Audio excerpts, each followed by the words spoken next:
Imagine going to the doctor with, like, a life-threatening fever, and instead of giving you a blood test or an antibiotic, they tell you your grammar is broken and that the creator of the universe is actively crushing your bones. Oh, wow. Yeah. Right. Welcome to the medical ward of the ancient world. Usually when we talk about a medical diagnosis today, there is this expectation of precision. It is, like engineering. Right. You break your arm, the x-ray shows that jagged white line, and the doctor just points at the screen and says, there it is, broken.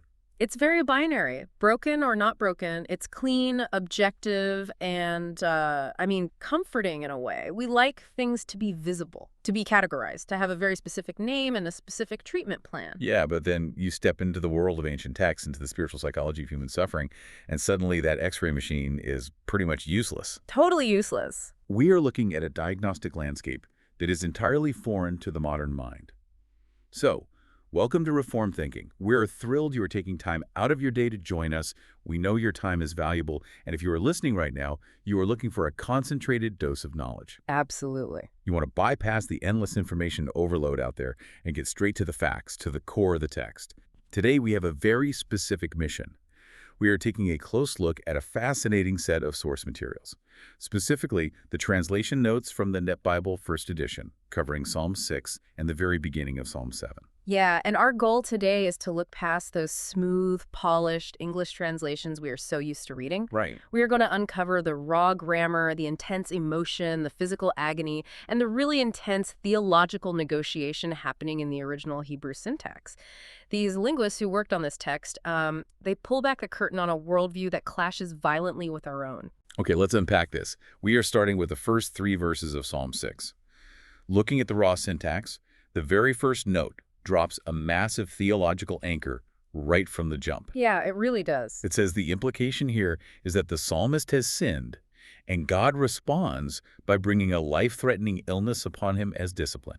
That is a staggering starting point for a modern reader. In our current medical paradigm, if you get a life-threatening illness, we immediately look for the biological cause, right? For sure. We look for the virus, the genetic mutation, the environmental factor. We treat the physical body as an isolated system. But the ancient Hebrew worldview, and specifically the theological framework we see in this text, operates on a completely different premise. The text assumes a universe where God does not just, watch over creation. He governs it actively.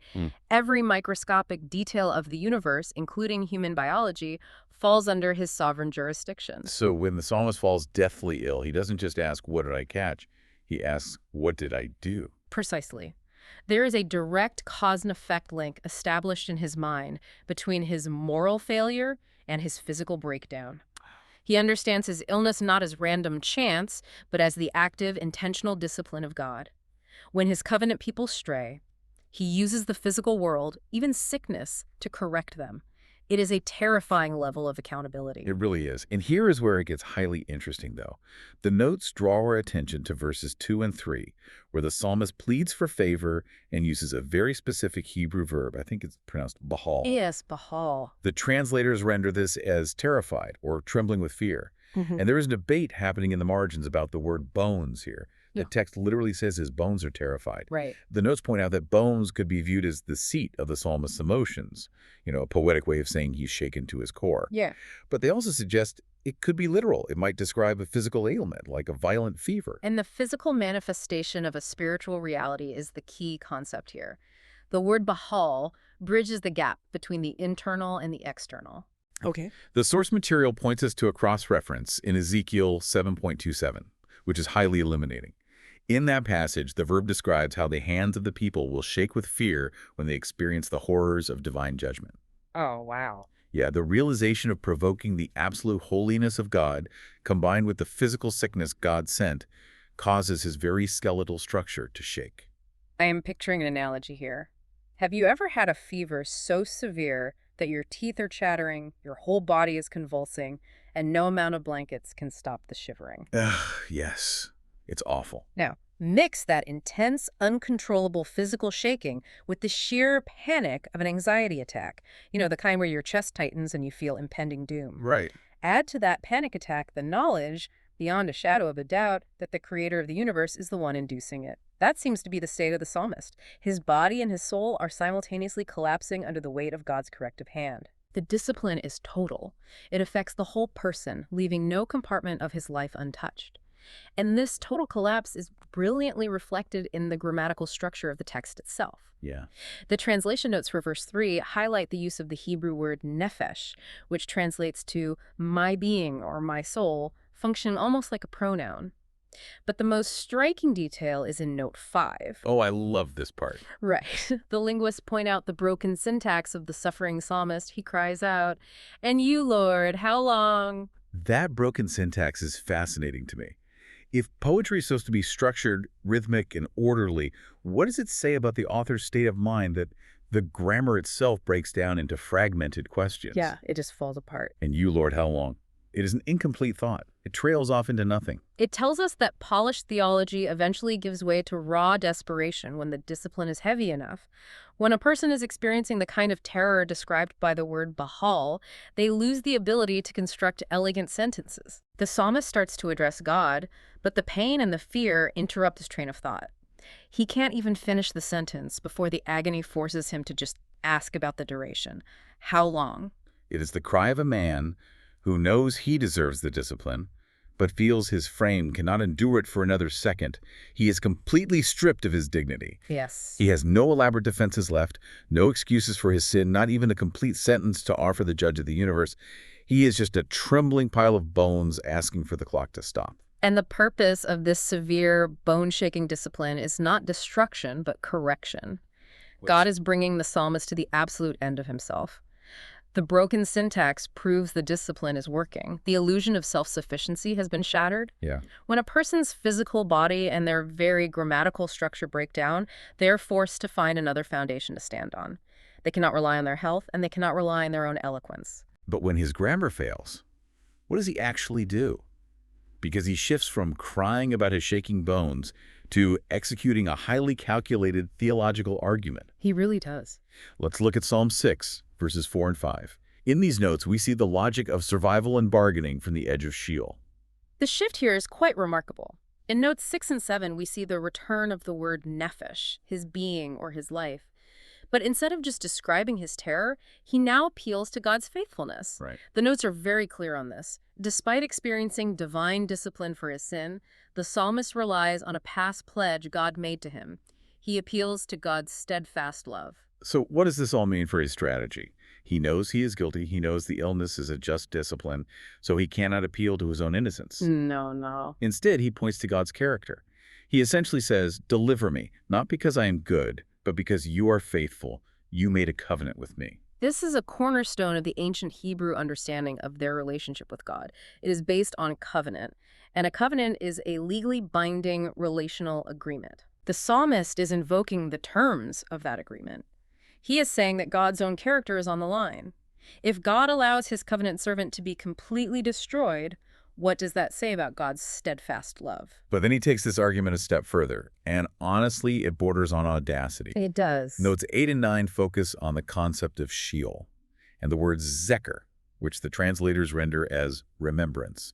The notes explain that this word refers to the name of the Lord as invoked in liturgy and praise. Yes. And then the psalmist drops this rhetorical question, "In Sheol, who gives you thanks?" The notes state the obvious answer: no one.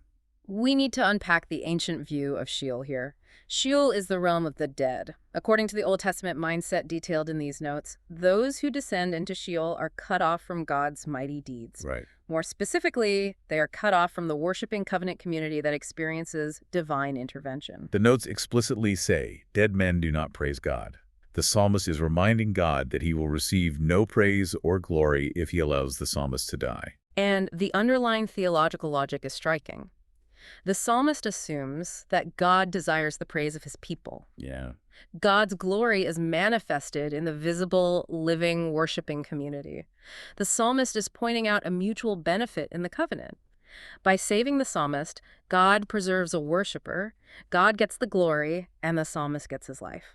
I have to admit, I read this and I want to push back a little. Sure. This feels highly transactional. This is like a teenager pointing out to a parent, if you ground me for the whole month, who is going to do the chores? Who is going to mow the lawn? That's a good comparison. It is a bold negotiation tactic. Yeah.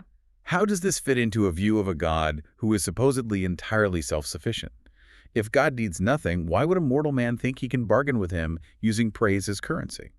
Well, if we dig into the covenantal worldview, it is not about God needing the psalmist's praise to survive. God is completely self-sufficient. Right. However, God has ordained that his name will be exalted among the nations through his covenant people. God has chosen to bind his own reputation to the fate of his worshippers. Ah, Okay. so the psalmist is not offering God something God lacks. He is aligning his request for physical healing with God's stated desire to be glorified on earth. Spot on. The psalmist is arguing from God's own priorities. He is saying, Lord, your goal is that your name, your Zecher, be remembered and praised in the liturgy.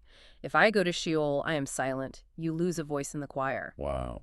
Therefore, for the sake of your own name, heal my body. It is a stunningly bold theological argument forged in the fires of physical agony. But here's the tragic irony. Right after he makes this airtight, logical argument about Sheol, his body betrays him again. Yeah, it does. The logic fails to comfort him.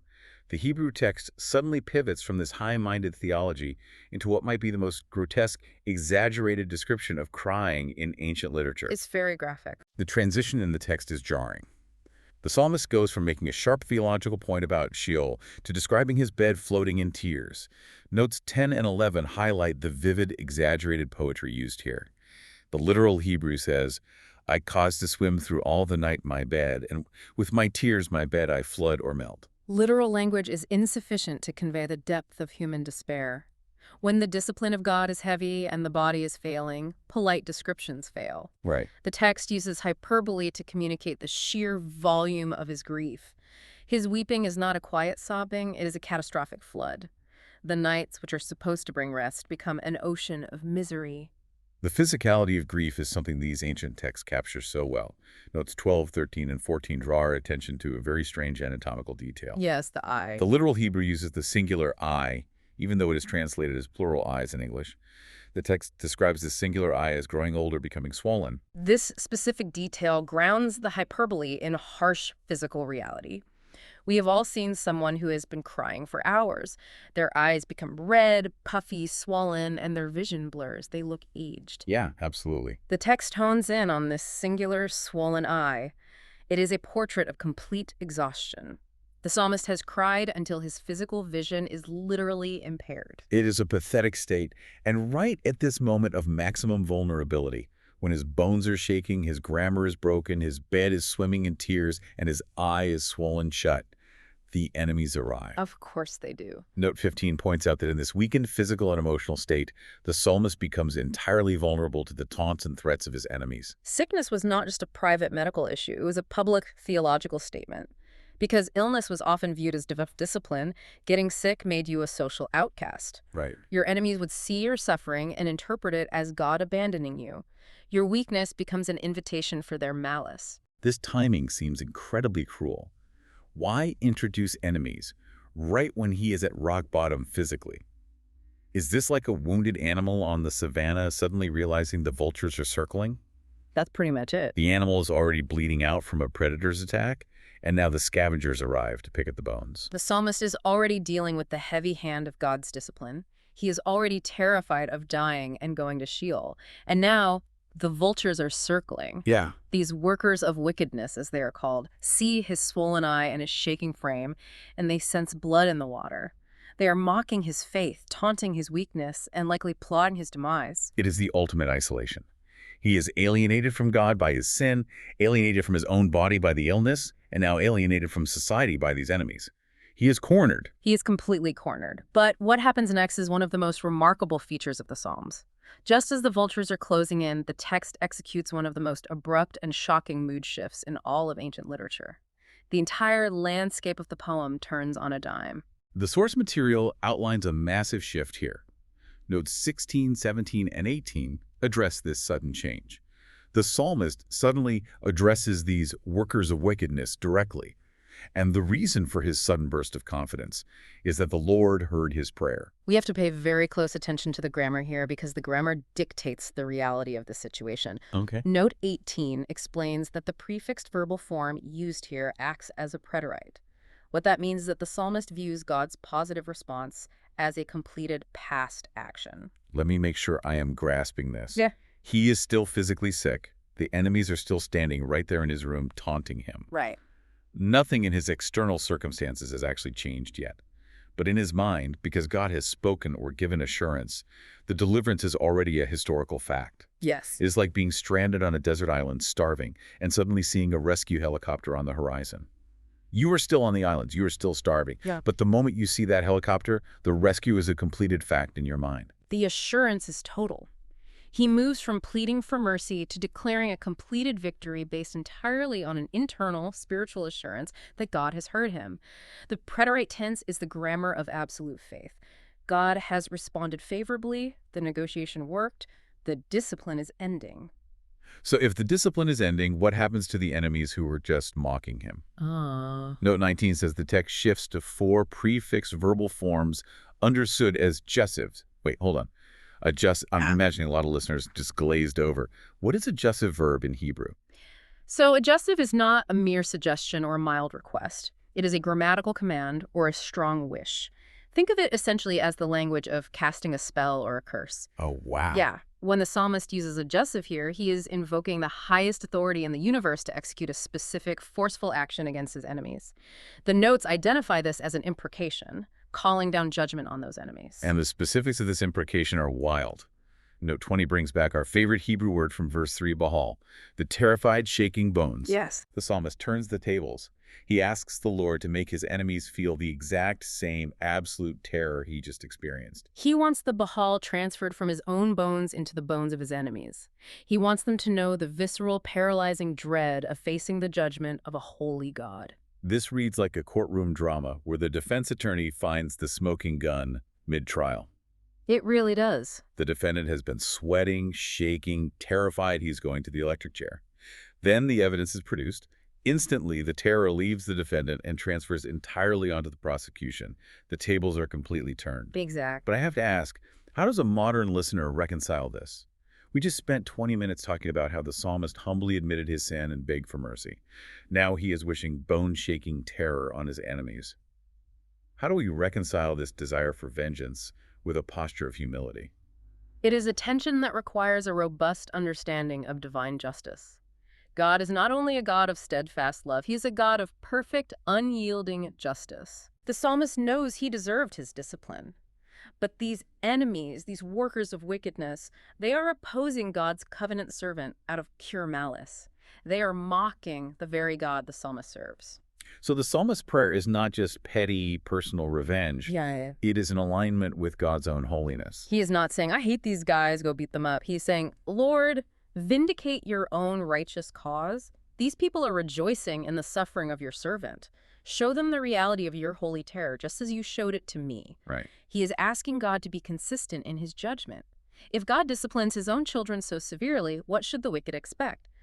The imprecatory prayer is a plea for the moral order of the universe to be visibly upheld. We really need to sit in the tension of this idea for a moment. This is a massive theological and psychological hurdle for a modern audience. It is. We live in a culture that prizes empathy above almost everything else. The idea of wanting your enemies to experience a terror so profound, well, so intense, that their bones shake, feels primitive to us. It feels contradictory to the idea of a loving God. The modern revulsion to imprecatory prayers often stems from a very sanitized view of evil. When we are insulated from true malicious wickedness, it is easy to say we should just forgive and forget. Yeah. But the psalmist is dealing with people who are actively trying to destroy him while he is at his weakest. They are predators. In that context, a desire for justice is not a character flaw. It is a moral necessity. If the psalmist did not want God to judge the wicked, it would mean he didn't actually care about righteousness. It would mean he was indifferent to evil. And indifference to evil is not a virtue. The psalmist's plea is for God to act like God. He is asking the judge of the earth to do right. And the specific request that they experience the Baal is actually quite poetic. How so? He is asking for a tailored justice. Let them taste the medicine they were so eager to watch me swallow. It is a request for the scales to be perfectly balanced. So the Baal, the terror, is a tool of God's justice. First, it was used to correct the psalmist, and now the psalmist asks for it to be used to judge the wicked. That is a heavy concept. It is very heavy. Psalm 6 shows us a man who knows he is guilty, accepting his discipline, and begging for relief. But the source material also gives us a sneak peek at the very next chapter, Psalm 7, where the rules of engagement change entirely. Moving to note 21, the linguists set up a stark contrast between Psalm 6 and Psalm 7. In Psalm 7, the psalmist asks for intervention again, but his theological posture is completely different. Okay. He protests his innocence and declares his confidence in God's justice. Wait, hold on. In Psalm 6, the implication was that his sin caused his suffering. Now in Psalm 7, he is suffering, but he claims he is innocent. This is a vital nuance in reading these texts. Not all suffering is divine discipline for a specific sin. Yeah. Sometimes the righteous suffer simply because they are surrounded by the wicked in a fallen world. Right. In Psalm 6, the psalmist was guilty. In Psalm 7, he has been falsely accused. His conscience is clear. So his prayer changes. He does not ask for mercy. He demands a verdict. He demands justice because he knows he is in the right regarding this specific conflict. Exactly. This brings us to a fascinating detail in the notes about the musical nature of this text.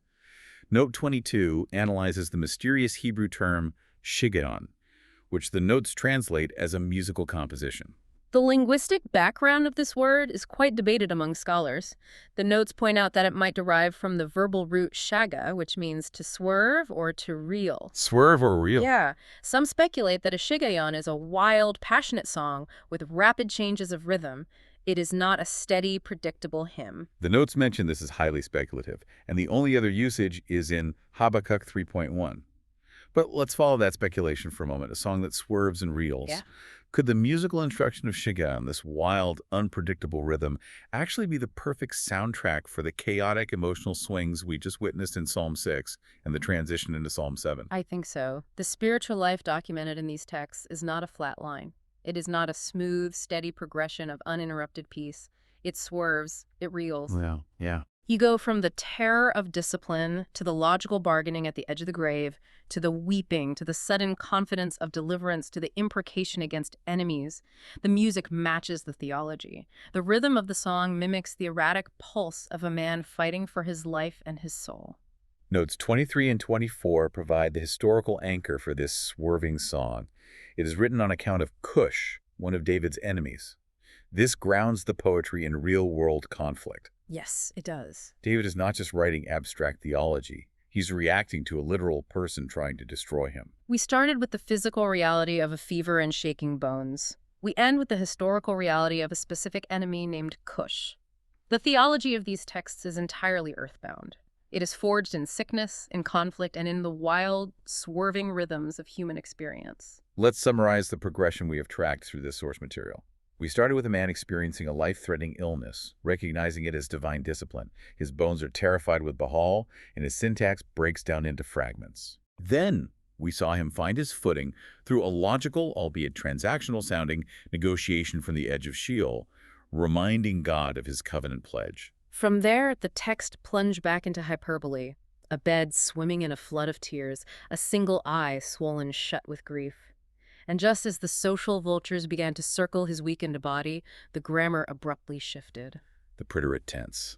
Deliverance realized in the mind before it is seen with the eyes, followed by the jussive verbs calling down that same terrifying Baal onto his enemies, culminating in the wild, swerving musical rhythm of the Shiggaion as he demands justice against Cush.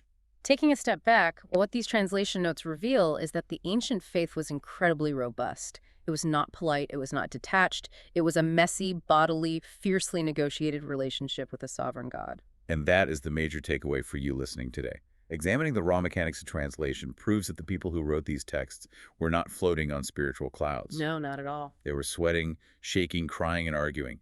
They brought their whole complicated selves before God. They understood that God's sovereignty over the universe included their fevers, their tears, and their enemies. They did not try to hide their terror, and they did not try to soften God's justice. Which brings me back to the thought we started with, and a final provocative thought for you to ponder. Think about the physical nature of reading ancient texts. When we read a clean, modern English sentence, we get the clinical X-ray. It is smooth, it is legible, it makes logical sense. But in doing so, we miss the broken syntax, the swerving rhythms, and the single swollen eye. We miss the dirt and the tears. What else gets smoothed over in our daily lives when we try to make raw grief and genuine terror look presentable? Are we sanitizing our own suffering, trying to make our prayers sound grammatically correct?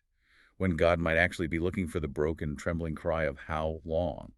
That is a very weighty question. It requires us to look past the surface of our own lives, just as we looked past the surface of the English text today. We want to thank you for joining this deep dive into the source material. It has been a heavy, fascinating look at the mechanics of ancient poetry and faith. Keep questioning the text you read, keep looking for the rough edges, and we will see you next time on Reformed Thinking.